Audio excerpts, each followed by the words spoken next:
Anos 80, crianças de bike, bagulhos sinistros e ninguém sabe o que tá acontecendo. Isso soa um pouco como Stranger Things, mas na verdade é Paper Girls, uma HQ que lançou bem antes da série da Netflix. Fala, marinheiros geek de toda a internet, sejam bem-vindos a mais um HQ.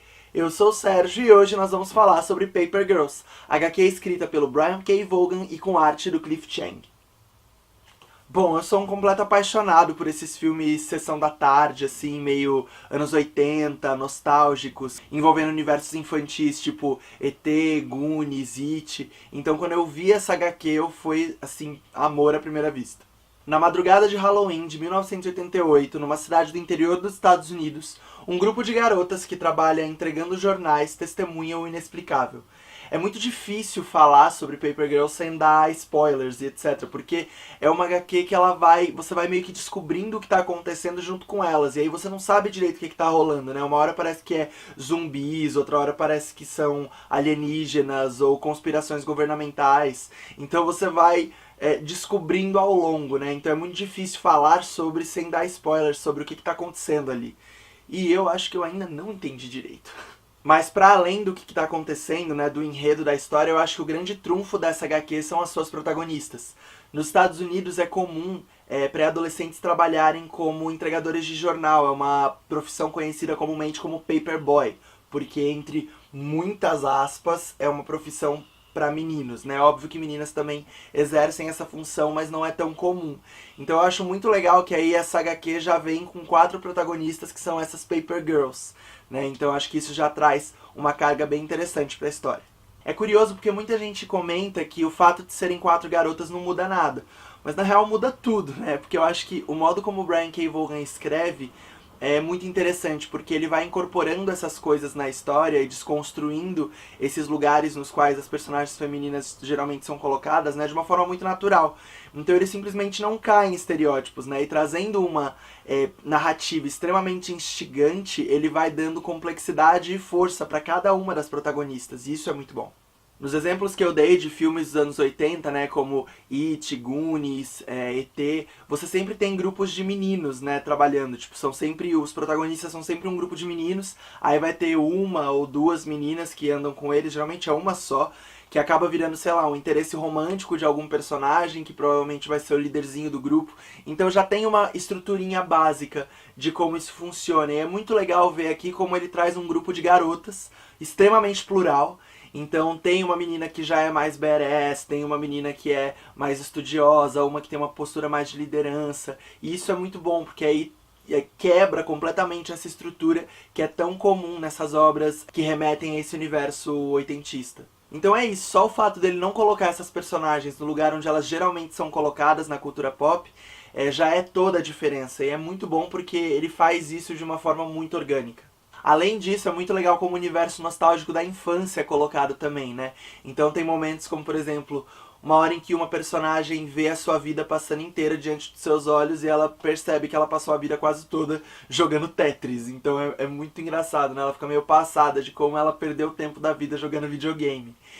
Tem um outro momento que uma personagem tem um pesadelo, que ela tem que salvar a irmã de um demônio, e pra conseguir salvar ela tem que responder uma questão de estudos sociais, né, de múltipla escolha. Então tem bastante desses universos imaginários da infância também, né, que a gente tem tanto. Bom, quanto a galera que fica comparando com Stranger Things e fala que é quase redundante você ler essa HQ depois de ver a série, eu sinceramente acho meio nada a ver, na real. Porque se você for prestar atenção, lógico, tem muitos elementos muito parecidos, né, que são os mesmos. Então, por exemplo, você tem um grupo de meninas nos anos 80 que vai testemunhar coisas sobrenaturais, que andam de bicicleta, mas para por aí, porque os eventos sobrenaturais que elas vão enfrentar, na verdade, são muito diferentes dos do Stranger Things. As personagens são diferentes, as dinâmicas do grupo são muito diferentes.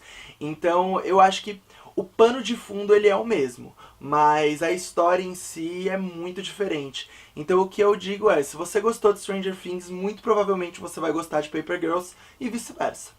Uma coisa que aparece bastante nas obras do Brian K. Vaughan e que dificulta um pouquinho, mas também tem o seu charme, é a presença dos dialetos, né? Em Saga, por exemplo, tem o dialeto azul, que alguns personagens falam, e aí sempre que eles estão conversando e que tem dialeto azul, você não consegue entender muito o que está escrito. Aí você tem que ir na internet, ver a tradução, tem pessoas que estão desvendando essa língua e tudo mais, e aí você vai entendendo. E aqui em Paper Girls acontece a mesma coisa. E é interessante, porque tem uns seres que falam um idioma meio criptografado. E é legal porque você, como leitor, não tá entendendo o que eles estão falando. As meninas também não. E aí você entende essa dificuldade de comunicação. Mas são coisas meio importantes pra história. Então você vai ter que ir atrás. Tipo, não vai ter, mas é legal. Então se você for atrás, você vai ver o alfabeto e vai criptografar as falas.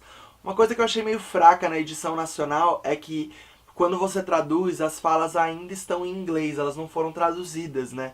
E dá pra fazer, seria só, tipo, você vai lá, criptografa, descobre a fala em inglês, traduz ela pro português e recriptografa pra colocar. Porque pros leitores que falam inglês, tranquilo, tipo, você criptografa e consegue entender o que tá escrito. Mas eu acho que ninguém é obrigado a falar inglês, né? Principalmente porque é uma edição nacional. Então, para as próximas edições, espero que eles corrijam isso. Partindo agora para o nosso gráfico de riscos, iniciamos pelo risco de paralisia, o risco de você paralisar em uma página por conta da arte. Vai uma nota 9 de 10. Os desenhos são do Cliff Chiang, responsável pela arte da Mulher Maravilha, escrita pelo Brian Azzarello. E as cores são do Matt Wilson, que também trabalhou com Cliff Chiang no Mulher Maravilha. E vai um destaque bem grande para as cores. As cores dessa HQ são bem vivas e eu acho que elas trazem muito estilo para a arte, né? Elas ajudam muito a arte. E aí é muito interessante como as capas são feitas, né? As capas têm uns destaques muito grandes, bem coloridos. O modo como eles ambientam ambientes internos e externos, noite e dia. Isso eu acho que fica de um jeito muito interessante. E é óbvio que é muito difícil não paralisar observando, né? Analisando os cenários e os objetos dos anos 80, né? Essa vibe nostálgica aparece muito na arte. Seguindo para o risco de contrato eterno, o risco de você ter que ler uma infinidade de HQs para completar essa história, vai uma nota 9 de 10. O Brian K. falou que essa HQ não vai ser tão longa quanto Saga, mas lá nos Estados Unidos está no volume 5 já, e ainda não foi colocado um ponto final, né? Então, como ele escreveu obras como Y, Saga, que são obras extensas, eu não sei dizer o quão curto vai ser pra ele. Então eu acho que o risco de contrato eterno pode ser um pouquinho alto, mas vale a pena. Próximo risco é o risco de fandom, o risco de surgirem milhares de fanfics e fanarts desse universo. Vai uma nota 7 de 10. É um universo riquíssimo, com personagens extremamente simpáticas, que merecem ser reimaginadas em novas aventuras, redesenhadas.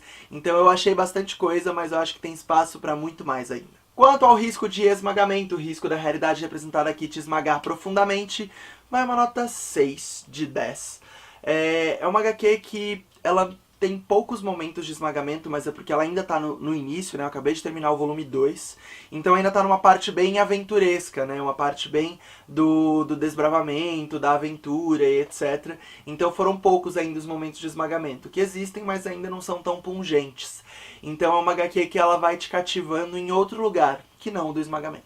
Seguindo para o risco de explosão, o risco da sua cabeça explodir em milhares de pedacinhos incandescentes, vai uma nota 10 de 10. O Brian K. Vaughan escreve como ninguém. Ele foi, além de ter escrito o Y, o Último Homem, escrever Saga, ele também foi um dos roteiristas de Lost, da parte boa, temporadas 3 e 4. Então ele sabe escrever um cliffhanger como ninguém. Então todo capítulo termina com um cliffhanger muito forte, né? Aquela informação que te deixa louco pra saber o que vai acontecer, né? Um gancho. Então quando você começa a ler, você não consegue mais parar, porque você vai sendo levado pela narrativa e os fatos eles são encadeados de uma maneira muito inteligente. Então você vai explodindo a cabeça a cada capítulo e ficando cada vez mais instigado a saber o que tá acontecendo. E olha, eu não tenho muita certeza ainda se eu sei o que tá rolando, mas eu confio muito no Brian K. Vaughan, então eu confio cegamente no que ele vai trazer. Vamos ver qual que vai ser o desfecho dessa história. Partindo para o último risco, o risco pombo correio, o risco de você sair por aí indicando essa HQ pra todo mundo ler, vai um grande 10 de 10. É muito legal poder ver uma aventura meio sessão da tarde, anos 80, completamente protagonizada por garotas. A arte é muito boa e a leitura é super fluida e vai te sugando e te fazendo querer cada vez mais saber essa história e saber o que vai acontecer. É uma HQ que ganhou diversos prêmios, já ganhou o Eisner de melhor nova série, melhor arte, segue ganhando prêmios. Então leiam Paper Girls porque é incrível. Não se esqueçam que no dia 24 desse mês vai acontecer a primeiríssima Perifacon, na Fábrica de Cultura do Capão Redondo. Estão confirmados alguns dos maiores nomes dos quadrinhos nacionais lá, vão ter mesas de debate, feira de quadrinhos, muita coisa muito legal, então não percam. Se você gostou desse vídeo, não esquece de clicar em curtir aqui embaixo para dar uma forcinha pra gente, compartilhe com seus migs e se inscreve aqui no canal da Maré Geek para ficar sempre por dentro de todo o conteúdo que a gente lança. Escreve aqui nos comentários também suas opiniões a respeito do nosso conteúdo e sugestões de HQs pra gente falar aqui no programa. É isso, pessoal. Muito obrigado e até semana que vem.